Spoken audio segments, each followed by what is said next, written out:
Hello there, it's Paul here and welcome everyone. I've just recently made, probably in the last couple of weeks, a purchase from Axminster Tools. The thing I went for was the 400mm button jaws.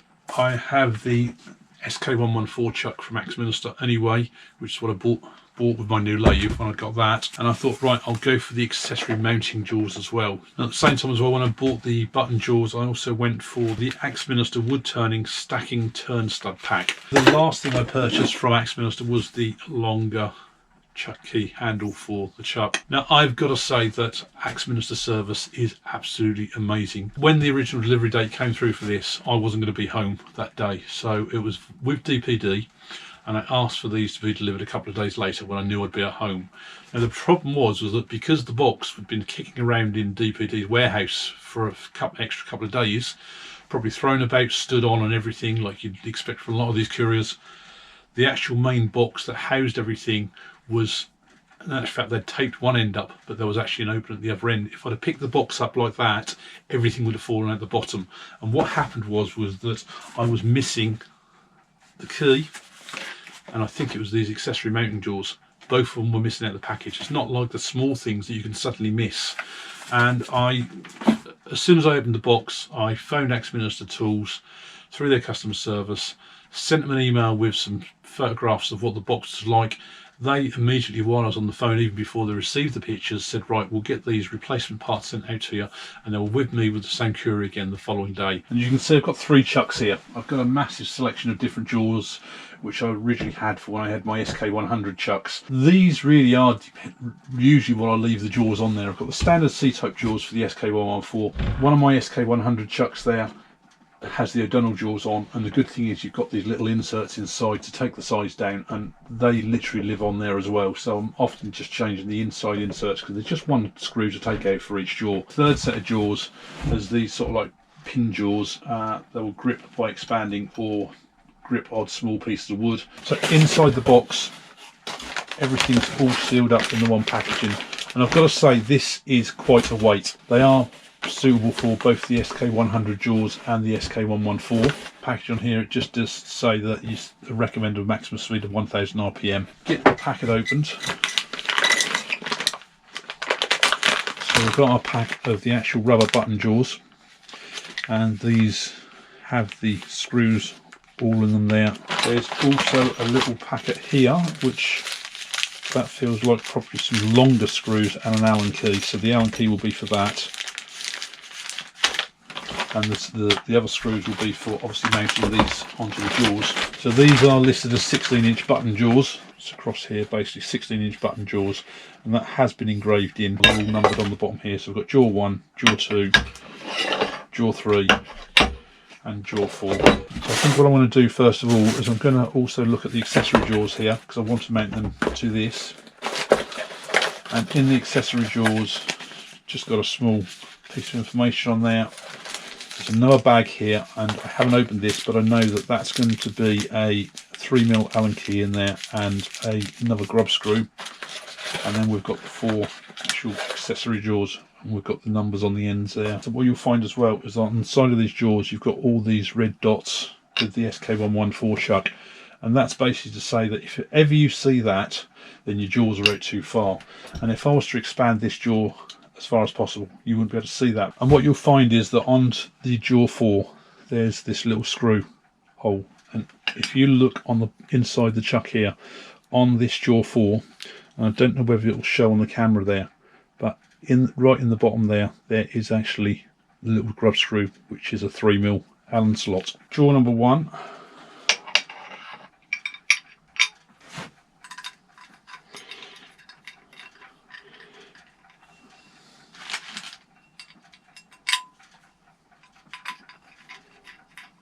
So I've now got all these accessory mounting plates mounted on the jaws, and this is jaw 4. This is what came out of that other brown bag. So you've got a 3mm Allen key with a bolt there, which is what will be needed to go in there once you get this mounted in the jaw. The only thing I don't like about this is, unfortunately, the Allen key is slightly longer than what I've got already. There's really, you can see there, we're down to the screw in there, and there's no room. Unfortunately, it comes out quite easily there. So now I can just take off these totally. So if I just use the chuck key here to wind everything out, hopefully you can see there now we've got red dots appearing on the side of the jaws, and that means that this screw is not actually in the jaws, and the jaws are now out at a really dangerous position. That's them all released. So jaw one is over the top there.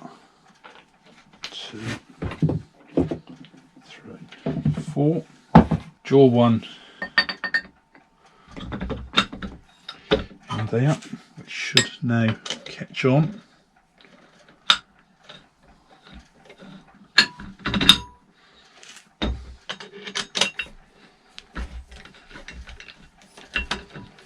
And the way I'm doing these is you just have to watch for where the actual thread starts on here. If I just wind this on a little bit, I don't know whether it shows on the camera there, but the thread for the outer thread has just appeared there on jaw 4. So I'll wind it back a little bit, place the jaw in, and at least when I wind this up, it's now catching on jaw 4. So hopefully you can see there, they're all now going in. And then when they come in, they should all be lined up. And it's essential that you mount your jaws on that way.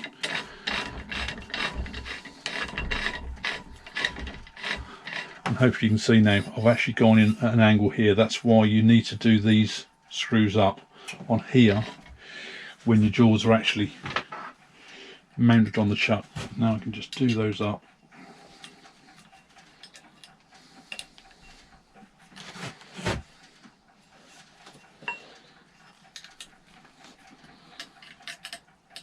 Put in the grub screw again with the 3mm Allen key. First thing is easier using these accessory mounting jaws with that grub screw that's in the button there, rather than actually physically changing the jaws with all of these. And I've got to say yes, I'm pleased I went for that. So the next thing is my buttons, and you get 8 here, and these by the looks of it are a standard 4mm Allen key, which is about the same for most things. For my bowl here that I've got to turn down, I just need to work out. So this is also another good thing on these, you've got all these lines going round, so straight away I can see where my bowl needs to be. The jaws are fully closed at the minute, so I know that I'm going to need to properly come in onto this line here, if not the one closer.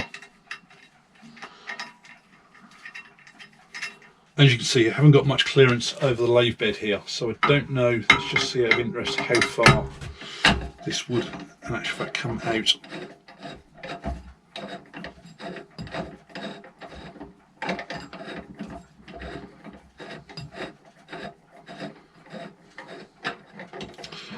So I'm just about bottoming them out there. So I've actually got quite a bit of opening that I can open the jaws up with these, and that'll easily go in there. There's no way, I don't think I'd have been able to go on the next hole in.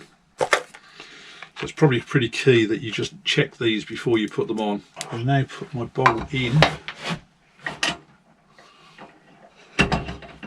to up the chuck.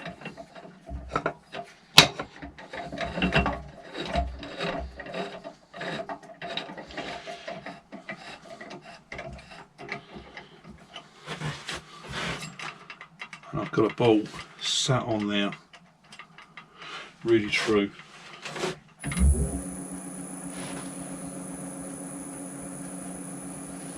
Now, depending on the type of bowl you've got, you can also mount these internally as well. So I could have done an expansion mode. So had I got a lip inside the bowl or something like that, I could mount that from the inside, and it just gives you a little bit more working area on there. Got my bowl in there nice and securely. Got my tool rest up to the height I want. I can now turn off this tenon, and again I'm trying to always work towards the chuck so that there's less chance of this pulling out. And let's just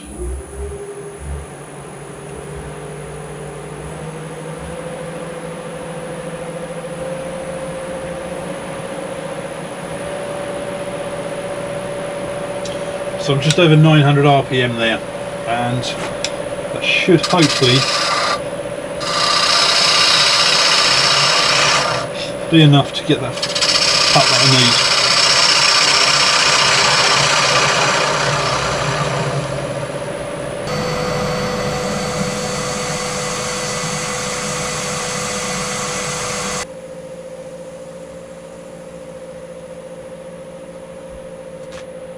sanded this back initially,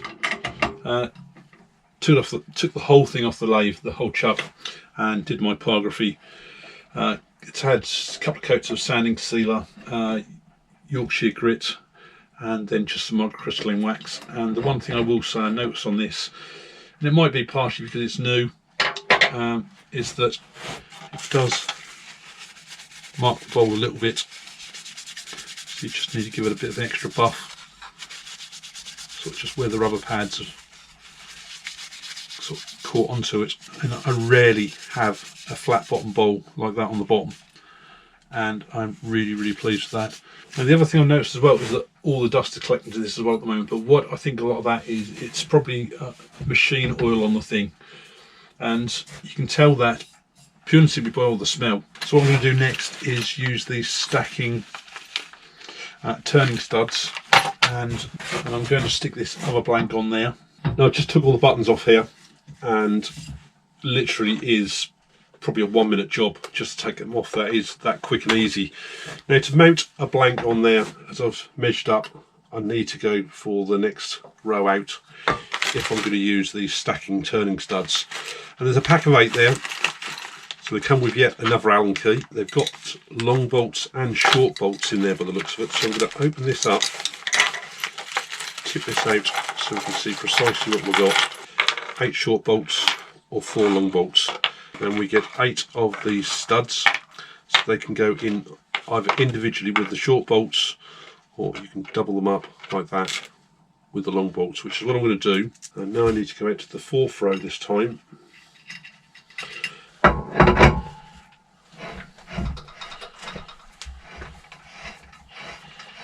Now I never turn my headstock around.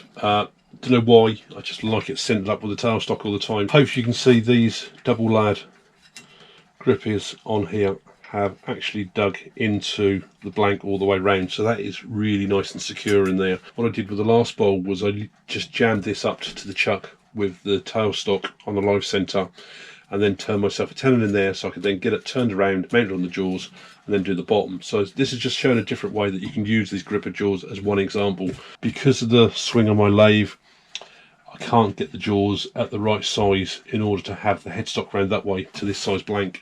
If the blank was probably a couple of mil thinner, then maybe it would fit on there fine. Just over 750.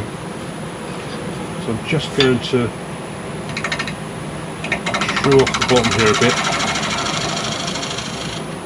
to mark the size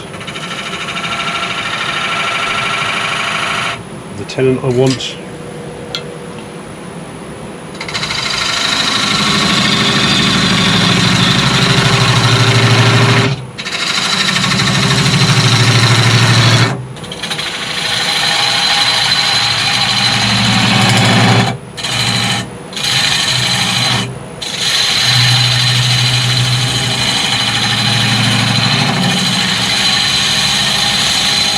And that now gives me a nice secure tenon on there, knowing that this work was held in place nice and safe. So to summarise, several things. First of all, one of the most important things, support Axminster customer service. If you've got any queries whatsoever, just give them a call. They're always there to help. So the first thing out of all the things I purchased was these accessory mounting jaws, and I've got to say I was a bit wary of how quick and easy it was to change on these, and once you've got them mounted on your jaws, and it doesn't necessarily have to be the button jaws, it could be any other number of jaws you've got that you want to keep, you want to buy another set of these. The SK114 chuck, as you see on jaw 4, had got that little security screw. That's the only thing you've got to do. Close the jaws down, take that out with a 3mm Allen key, and then unwind your jaws, and then place them all back in, and hopefully it's shown on the video how quick and easy it is in actual fact to put those on. I would say it's quicker for me to probably take these on and off by using these than it would be to unscrew these every time and then line them up. Second thing was this button jaws. Now, as I did notice as well, look on the box of the picture, and look, it's all solid in the middle of the jaws on here, and you've got this slot on here. So whether that's something that they've just decided to change as a design feature or what, whether there is already or going to be some other form of mounting that you can put in there to slide it up and down once you've got your piece in place, I don't know. But for the rubber button jaws, very, very quick and easy to put on. Turning off the bottom of that bowl was so easy. You can take this up to 1000 RPM with these jaws. I didn't. I think I took it up to about 800-900, and because of literally all these air holes in there, it really does make quite a whirring sound. You might find, because of the size of these, if you've got even if you've got a fairly large lathe like mine, you might have to then rotate the headstock. But I think the next size down on these were 200mm jaws, and it just seemed they were too small. These are a lot of money. You're talking over £100, but I've got to say the quality of these, the weight of them, I'm getting more and more used to them now. Just picking up one doesn't feel much at all, but when you do pick up all four, there is quite a weight on there, and it's quite an investment. Obviously, if you're on a very, very tight budget, then this might not be for you, but it's just hopefully giving you a review of something like that to something you might want to consider in the future. Thanks a lot for watching.